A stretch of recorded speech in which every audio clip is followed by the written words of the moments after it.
Hola, ¿qué tal? Soy Rocío Bartolomé Rodríguez, soy profesora de la Universidad Autónoma de Madrid y me gustaría hablaros del mito de las pirámides de aprendizaje desde un punto de vista neuroeducativo. Este es el índice que vamos a seguir, es muy sencillo. En primer lugar definiremos las pirámides de aprendizaje, después analizaremos el mito en términos científicos y después en términos neurocientíficos y acabaremos con unas conclusiones. Pues bien, ¿qué son las pirámides de aprendizaje? Algunos autores las definen como un instrumento que puede ayudar a considerar las distintas formas de aprender de los estudiantes, orientando nuestras prácticas pedagógicas hacia su aprendizaje significativo. Bueno, esta es una de las definiciones de las muchas que pueden existir, pero en realidad las pirámides de aprendizaje son gráficos con forma de pirámide de colores en los que se explicitan en porcentajes la capacidad de retención de los alumnos de unos contenidos que se les enseñan.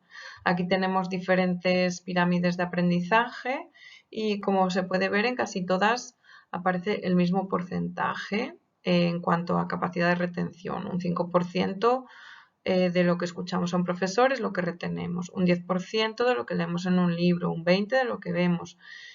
Varían muy poquito los porcentajes, a veces en lugar de un 90% de lo que enseñamos a otros puede ser un 95%, pero en general estos son los porcentajes que vamos a encontrar en casi todas las pirámides de aprendizaje.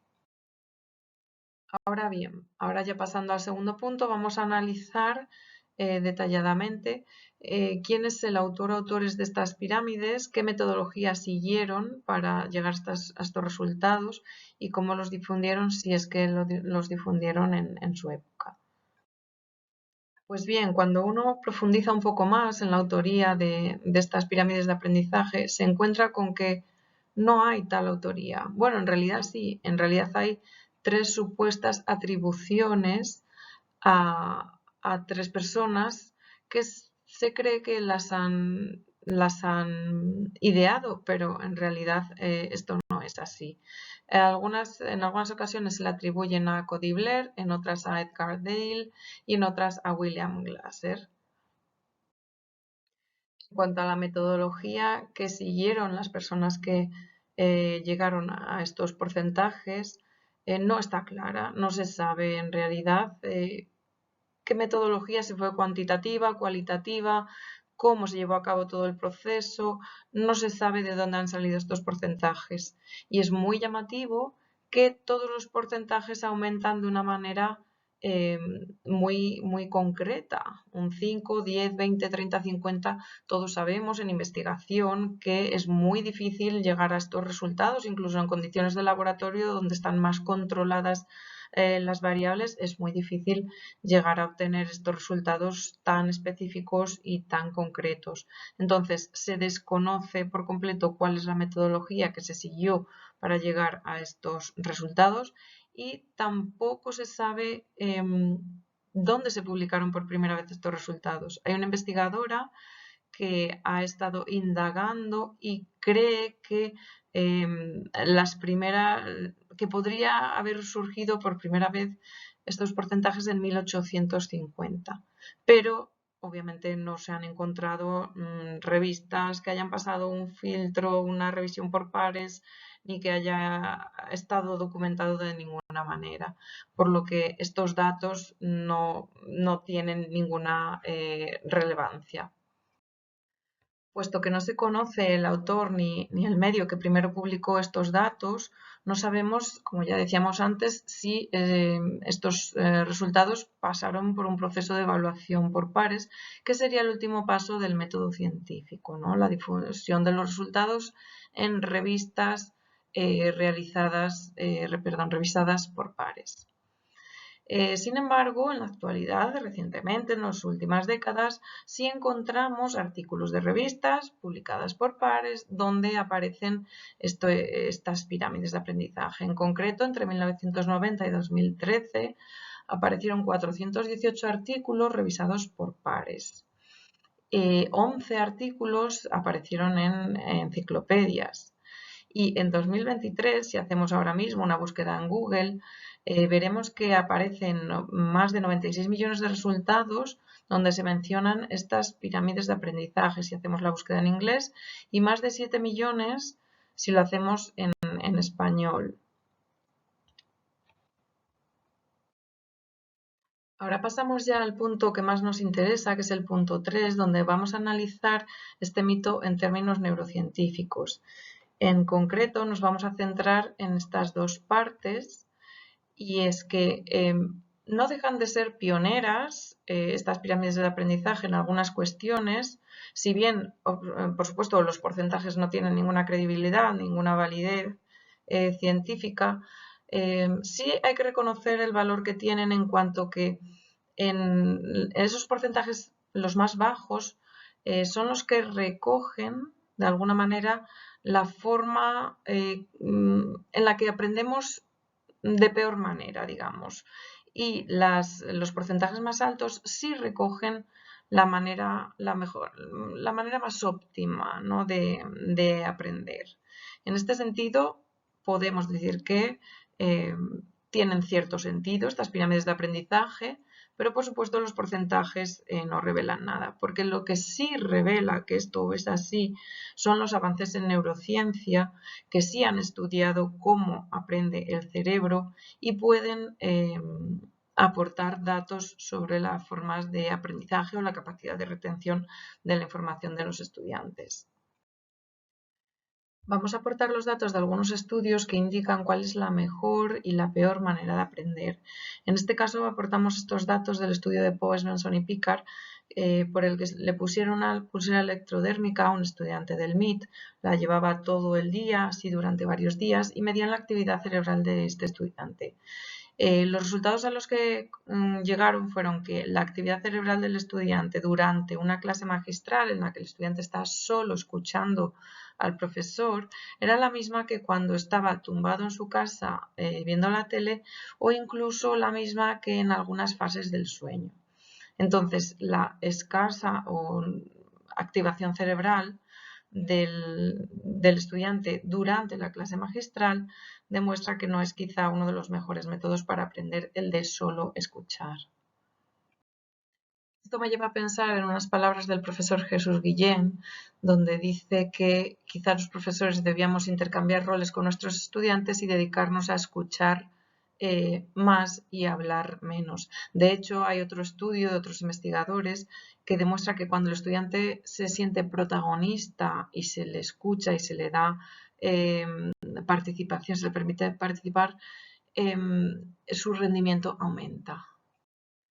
Otro artículo muy interesante es el de Horvath en 2014 titulado The Neuroscience of PowerPoint y en este artículo Horvath describe, da mucha información sobre estudios que demuestran que leer un PowerPoint y escuchar a la vez al profesor hablar sobre esa presentación, sobre esa diapositiva, no favorece para nada el aprendizaje. ¿Por qué?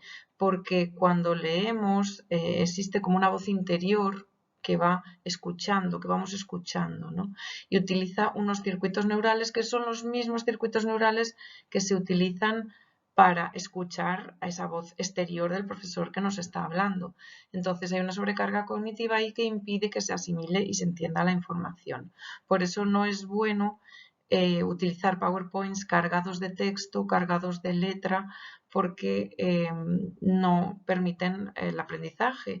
Se recomienda que haya más imágenes y menos palabras. ¿Por qué? Porque las imágenes visuales utilizan circuitos neurales distintos de los circuitos neurales de la audición. En ese caso no se daría esa sobrecarga cognitiva. Ahora nos vamos a centrar en lo que sí funciona a la hora de aprender o retener información. Pues bien, esas pirámides decían que retenemos un 50% de lo que debatimos con otras personas y no sabemos si es un 50% o no. Lo que sí sabemos es que debatir con otras personas promueve el aprendizaje cooperativo. Y esto es muy importante porque los escáneres cerebrales demuestran que cuando los alumnos participan en actividades cooperativas bien diseñadas, sus cerebros liberan más dopamina. Este es un neurotransmisor que es muy beneficioso en lo cognitivo y en lo emocional. Favorece el almacenamiento de información en la memoria a largo plazo, pero también reduce la ansiedad. Al liberar dopamina el cerebro y reducir la ansiedad entre el estudiantado, se genera un clima emocional muy positivo y necesario en el aula. ¿Por qué? Porque el alumno se siente seguro, se asume el error como algo natural dentro del aula y no se castiga. Es bueno que haya también expectativas positivas por parte del profesor hacia su alumnado y evitar, por supuesto, las etiquetas.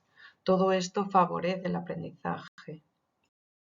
Siguiendo con el aprendizaje colaborativo y con lo que decían las pirámides de aprendizaje, de que una de las mejores maneras de aprender es enseñando a otros, pues efectivamente Eric Mazur, uno de los grandes impulsores de la instrucción entre iguales, ha demostrado junto con sus colaboradores que se aprende más cuando los estudiantes se enseñan unos a otros. Ahí tenemos el artículo donde se puede comprobar esto, no nos vamos a detener.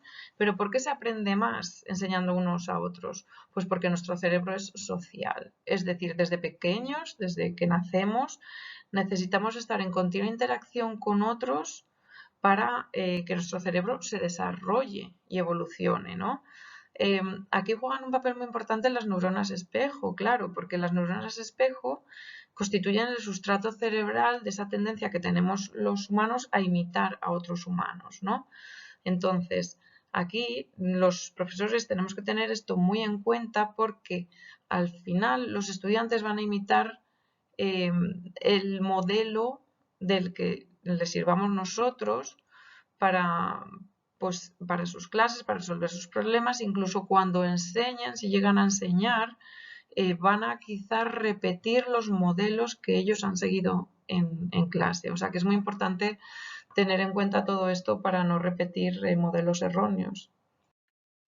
La instrucción entre iguales también provoca curiosidad, porque ya el mero hecho de saber a qué reto nos vamos a enfrentar, qué problema vamos a resolver, esa simple expectativa de la acción cooperativa es suficiente para liberar la dopamina que fortalecerá el deseo de seguir cooperando, como se refleja en este artículo que tienen de Nestojo et al. Por último, otra de las afirmaciones de las pirámides de aprendizaje es que aprendemos mejor lo que practicamos, lo que hacemos.